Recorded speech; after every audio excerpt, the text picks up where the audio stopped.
ஓம் மங்களேஷாய வித்மகே சண்டிகா பிரியாய தீமகி தன்னோ சம்ஹார பைரவ பிரச்சோதயாது.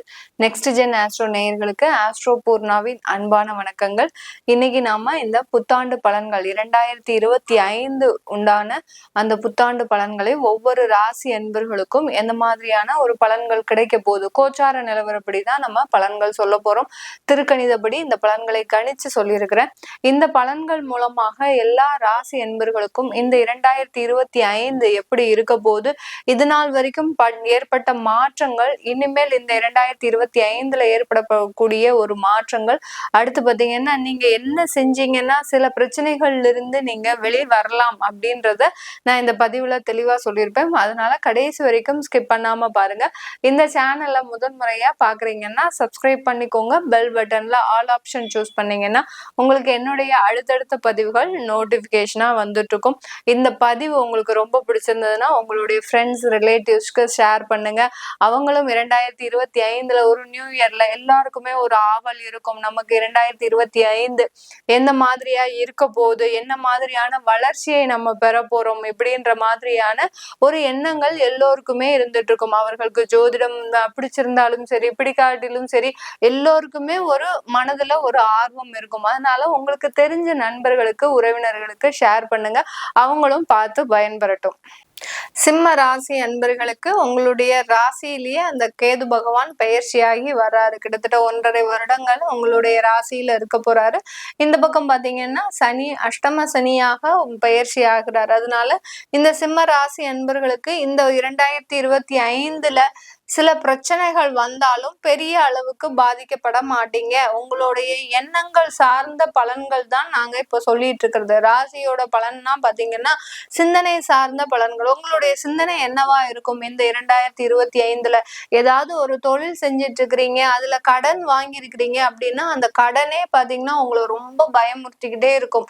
எங்க நம்மள தேவையில்லாம ஏதாவது ஒரு சட்ட சிக்கல்ல மாட்டிடுவோமோ, யாராவது நம்மளை எதிர்த்து கேஸ் போட்டுருவாங்களா, இல்ல யாராவது நம்மள தேவையில்லாம மிரட்டுவாங்களா, இந்த மாதிரி எல்லாம் இந்த சிம்ம ராசி என்பர்களுக்கு உங்களுடைய சிந்தனை சார்ந்த ஒரு பலன்கள் பாத்தீங்கன்னா எதிர்மறையாக இருக்கும். ஆனால் 2025 நடக்க போகுது என்ன அப்படின்னு கேட்டீங்கன்னா கண்டிப்பாக இந்த சிம்ம ராசி என்பர்களுக்கு இந்த வருடத்துல உங்களுக்கு நிறைய ஒரு மாற்றங்களை செய்யக்கூடிய ஒரு நேரம். சந்திரன் கேது வர்றது, சந்திரன் கேது இருக்கிறது ஒரு ஜாதக ரீதியாக பாத்தீங்கன்னா நிறைய ஒரு பாசிட்டிவான விஷயம். ஆனா அதுல அந்த சந்திரன் கேது சந்திரன் ராகு இருக்குனாலே பாத்தீங்கன்னா உங்களுக்கு அதுல ஒரு எதிர்மறையான தகவல்கள் தான் எல்லாருமே சொல்லுவாங்க.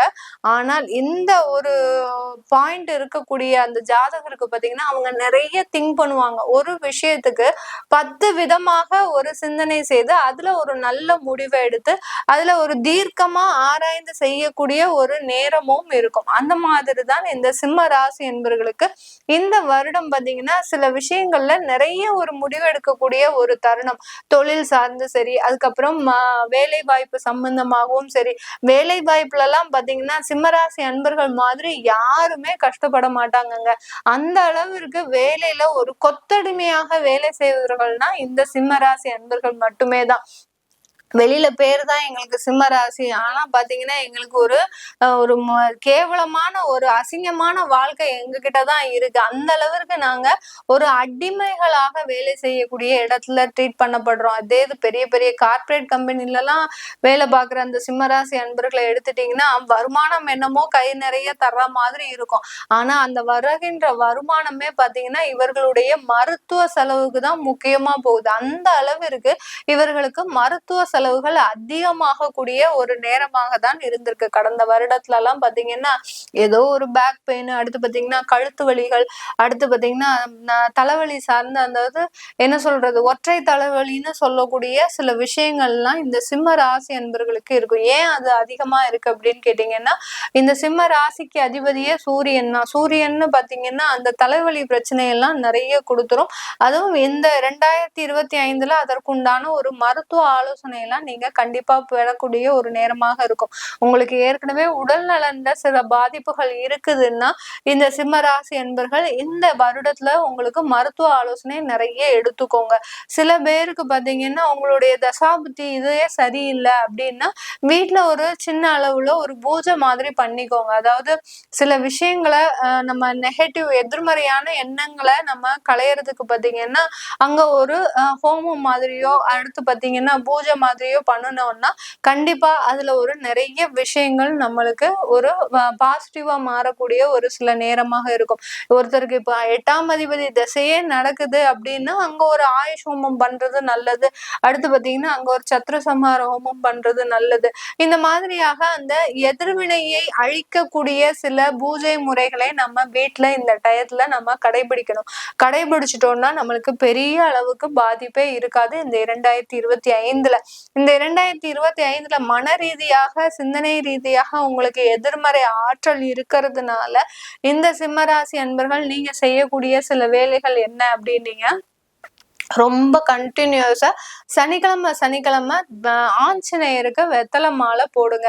வெத்தலை மாலை போடுறது சில பேருக்கு பெரிய அளவுக்கு தெரியல, எனக்கு வெத்தலையெல்லாம் கோர்க்க தெரியாது மேடம். ஏன்னா ஆண்கள் இருப்பாங்க நிறைய பேர், அவங்களுக்கு வெத்தலை மாலை எல்லாம் போட தெரியாது. சில பேருக்கு அந்த நடைமுறையே அப்படி தெரியல அப்படின்னா வெத்தலை மாலை கூட போட வேண்டாம். நீங்க வெத்தலையை போய் வாங்கிட்டு அங்க போய் கொடுத்தாலே போரும். ஆஞ்சநேயருக்கு கொடுங்க, கொடுத்துட்டீங்கன்னா போரும். பெரிய அளவுக்கு உங்களுக்கு பாதிப்புகள் வராது. இல்ல எனக்கு ஆஞ்சநேயரை வழிபாடு பண்ண முடியலன்றவங்க விநாயகர் வழிபாடு பண்ணுங்க. அருகம்புல் மாலை வாங்கிக்கலாம், எங்க போனாலும் கிடைக்கும். அந்த அருகம்புல் மாலையை வாங்கிட்டு போய் நீங்க சாத்தினீங்கன்னாலே போறோம். இந்த சிம்ம ராசி அன்பர்களுக்கு பெரிய அளவுக்கு இந்த 2025 பாதிப்புகள் இருக்காது மன ரீதியாக. அடுத்து பாத்தீங்கன்னா இந்த சிம்ம ராசி அன்பர்கள் குடும்பம் ரீதியாக கடந்த வருடத்துல நிறைய அவமானங்கள் அசிங்கங்களை சந்திச்சிருக்கிறீங்க. நிறைய பேருக்கு விவாகரத்து, தேவையில்லாத ஒரு தொடர்புகள் மூலமாக சில ஒரு அசிங்கமான ஒரு வாழ்க்கையை அனுபவிச்சிட்டீங்க. போனது போகட்டும், அதாவது பழச பத்தியே நினைச்சிட்டு இருக்க கூடாது நீங்க சிம்மராசி அன்பர்கள். ஏன்னா உங்களுடைய மனவேதனை உங்களை சொல்லி குற்றம் இல்லை. அந்த கிரகங்கள் செய்த சின்ன சின்ன ஒரு மாற்றங்கள்னால உங்களுக்கு இந்த மாதிரியான ஒரு தலைவலி வந்துருச்சு. அதனால கவலைப்படாதீங்க. இந்த 2025 அதற்கு உண்டான ஒரு முற்றுப்புள்ளிகள்லாம் இருக்கு. அடுத்து பாத்தீங்கன்னா மறுமணம் செய்யணும் அப்படின்னு நினைக்கிறவங்க இந்த 2025 பெரிய அளவு நீங்க முயற்சி காட்ட வேண்டாம். நீங்க உங்களுக்கு மறுமணம் செய்யணும் விருப்பம் இருக்கு, யாரையாவது விரும்புறீங்க அப்படின்னீங்கன்னா இந்த வருடம் கொஞ்சம் அப்படியே நீங்க பொறுமையா இருங்க. அடுத்த வருடத்துல அதற்குண்டான ஒரு முயற்சிகள்லாம் எடுக்கலாம். எடுத்தீங்கன்னா நல்ல ஒரு மாற்றத்தை கொடுக்கக்கூடிய ஒரு நேரமாக இருக்கும் இந்த சிம்ம ராசி என்பர்களுக்கு.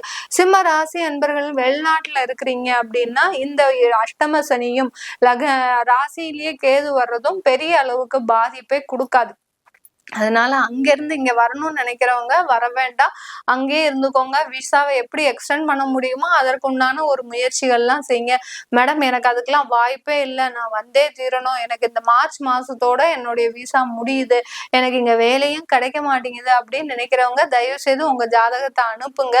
சில விஷயங்கள் நான் உங்களுக்கு பரிகார ரீதியாக சொல்றேன். ஏன்னா அங்க இருக்கணும், ஏன்னா நீங்க இந்த டயத்துல அங்கதான் இருக்கணும், வேற வழியே கிடையாது. இங்க வந்தீங்கன்னா பெரிய அளவுக்கு பிரச்சனைகள் வந்துரும் இந்த சிம்ம ராசி என்பர்களுக்கு. அதனால சில விஷயங்களை நீங்க உங்க ஜாதகத்தை அனுப்பிச்சு தெரிஞ்சுக்கிட்டீங்கன்னா கண்டிப்பா அதற்குண்டான ஒரு நிவர்த்தி இல்ல, உங்களுக்கு வேலையே கிடைக்காம இருக்கு அப்படின்னீங்கன்னா கண்டிப்பா அதை கிடைக்கிறதுக்கு நம்ம என்னென்னலாம் பண்ணணுமோ அதெல்லாமே நம்ம சொல்லிடுவோம். அதனால கவலைப்படாம இருங்க. அந்த விசா எக்ஸ்டென்ஷனை மாத்திரம் நீங்க எப்படி பண்ணணும்ன்றத ஒரு முயற்சியை எடுத்துக்கிட்டே இருங்க. எடுத்துக்கிட்டீங்கன்னா கண்டிப்பா அதற்குண்டான ஒரு வாய்ப்புகள் எல்லாமே கூடி வருவதற்குண்டான ஒரு நேரமாக தான் இருக்கும் இந்த சிம்ம ராசி என்பர்களுக்கு. சிம்ம ராசியில இருக்கக்கூடிய பெண்கள் பாத்தீங்கன்னா கடந்த காலத்துல தொழில நிறைய நஷ்டங்கள் வந்துருச்சு. இதனால குடும்ப உறவுகள பிரிவுகள், அடுத்து பாத்தீங்கன்னா அந்த தொழில நம்ம தான் திரும்ப அதை சீரமைக்கணும்ன்ற ஒரு முக்கியமான ஒரு பொறுப்போட இருக்கிறீங்க. இத கவலைப்படாம இந்த ஒரு வருடம் எடுத்துக்கோங்க. பெரிய அளவுக்கு பாதிப்புகள் இருக்காது. ஏன்னா நீங்க கடன் வாங்கியிருக்கிறீங்க, அந்த கடன் வாங்கினுடைய பாதிப்பு தான் உங்களுக்கு இந்த அளவுக்கு ஒரு ஏமாற்றத்தை கொடுத்துருச்சு. கடன் வாங்கிட்டு முன்னேறிட்டோமே அப்படின்ற மனசுல எடுத்துட்டு தொழில்ல நிறைய ஒரு கவனத்தை செலுத்துங்க. தொழில்ல கவனம் இல்லாம இருக்கிறீங்க பெண்கள், சிம்மராசி பெண்கள் பாத்தீங்கன்னா தொழில் செஞ்சுட்டு இருக்கிறீங்க அப்படின்னா பெண்கள் கவனம் இல்லாம இருக்கிறீங்க. கொஞ்சம் கவனத்தோட இருங்க. கவனத்தோட இருந்தீங்கன்னா இந்த காலகட்டம் நிறைய வளர்ச்சியை சந்திக்கக்கூடிய ஒரு நேரமாக இருக்கும். சில பேர் வேலைக்கு போறவங்களா இருந்தீங்கன்னா வெளிநாட்டு வாய்ப்புகள்லாம் கொஞ்சம் முயற்சி செய்யுங்க. ஆன் சைட் ஒர்க்கு, அடுத்து பாத்தீங்கன்னா டெம்பரவரியா ஒரு 1 இயர் கான்ட்ராக்ட் மாதிரி 2 இயர்ஸ் கான்ட்ராக்ட் மாதிரி போடுங்க. கொஞ்சம் குடும்பத்தை பிரிஞ்சு இருக்கிறதுக்கு உண்டான ஒரு சில வாய்ப்புகளை தேடுங்க. தேடிக்கிட்டீங்கன்னா இந்த சிம்மராசி பெண்களுக்கு இந்த 2025ல சில பிரச்சனைகள் இருந்து தவிர்ப்பதற்குண்டான ஒரு நேரமாக இருக்கும். ஏன்னா சந்திரன் கேது மேல போகும்போது அந்த பெண்களுக்கு தான் சில பாதிப்புகள் அதிகம். அதே சமயத்துல அந்த கர்ப்பப்பை சம்பந்தமான சில பிரச்சனைகள் இருந்தாலும் அதற்குண்டான நல்ல ஒரு மருத்துவ ஆலோசனை பெற்றுக்கோங்க இந்த வருடத்துல 2025ல. அதனால சில பிரச்சனைகள் இருந்து தவிர்க்கலாம் இந்த சிம்மராசி பெண்கள். இது எல்லாமே நம்ம கோச்சார நிலவரப்படி பலன்கள் சொல்லிட்டு வந்துட்டு இருக்கிறோம். உங்களுடைய தசாபுத்தி தான் இந்த கோச்சார கிரகங்களினுடைய மதிப்பிட போகும் கிரகங்கள். ஏன்னா நீ இந்த மார்க் வாங்கினாதான் பாஸ் அப்படின்னு சொல்லக்கூடியதே பாத்தீங்கன்னா தசாபுத்தி கிரகங்கள் தான்.